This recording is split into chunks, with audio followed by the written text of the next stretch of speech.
Don't waste your summer. Practical ways to make the most of the next months. What if you had an opportunity to have the best summer ever?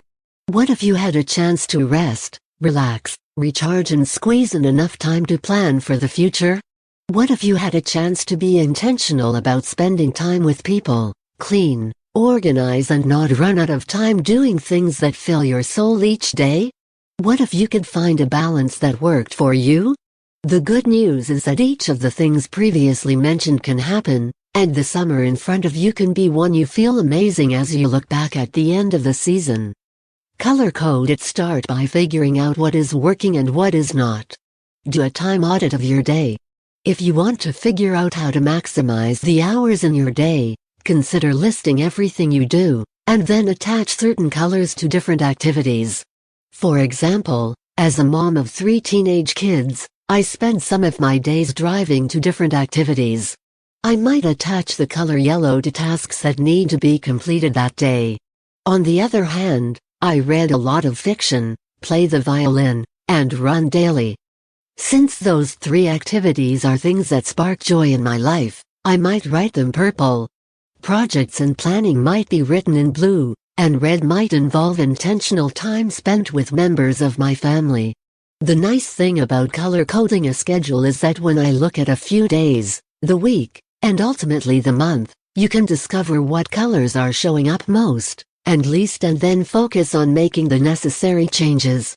Be persistent about what matters. If something is important, make sure your day is built around it. During the school year, intentional time with each family member happens, but happens on a limited basis sometimes. During the summer, there is more unallocated time to work with. Therefore, one of my greatest intentions during the summer is to make sure that I am focused on spending a lot of quality time with each member of the family. Too much time spent away from family, journaling, reading, or running makes me restless, and I realize that it contributes to a lack of energy that is needed to be there for the people who matter most. Overall, I am determined to make sure that the things that give me energy are a part of as many days as possible. Focus on what you want each month during the summer. A bucket list has been created to remind me of how I value spending time. Since our district finished school halfway through June, the bucket list for this month needs to be focused on rest and stepping away from planning for the next year. In July, the list will look different. Fortunately, this list for June includes quite a few things that I am already doing. Success will look like checking off most things 5 of the 7 days during the week. Summer daily bucket list for June: sleep daily, gratitude journaling, practice the violin, savor a song, read fiction, read non-fiction, walk the dogs, connect with each of the kids, spend time with my husband, inspire, compliment someone, workout, run, write 100 words, make something, listen to a book or podcast, project around the house, necessary house cleaning, something that makes us laugh, be intentional about enjoying limited time watching a movie episode, practice gratitude daily. A week ago, I went to the movie theater to see Top Gun with my 15-year-old son. Sharing a movie in the theater made it feel like time had paused and had me thinking about how grateful I was for everyone involved in making this experience happen.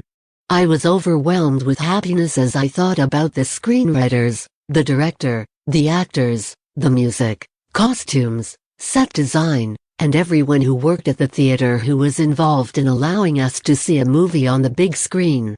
Why does gratitude matter so much? Incorporating intentional practices that focus on gratitude is essential for having a fantastic summer. Before the last week and a half, I would not have placed so much emphasis on establishing a gratitude practice.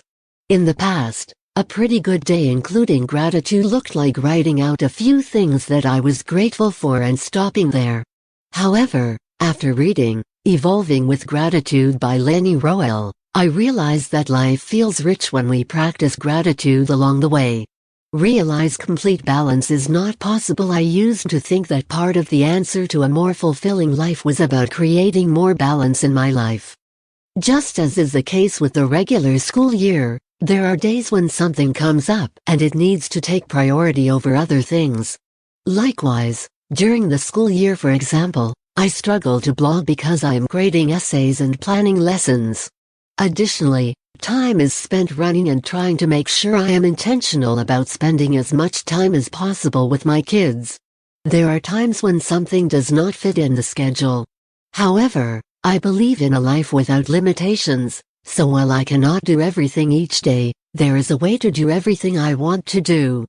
I may, however, have to change the way I think about something I want to do.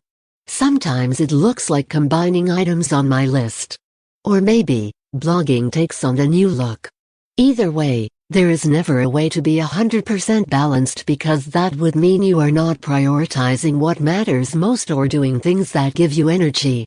I am realizing that what I can do is focus on starting each day with specific intentions. If I start out with the end in mind, I have a good feeling I will build the impossible and not feel like I wasted the summer.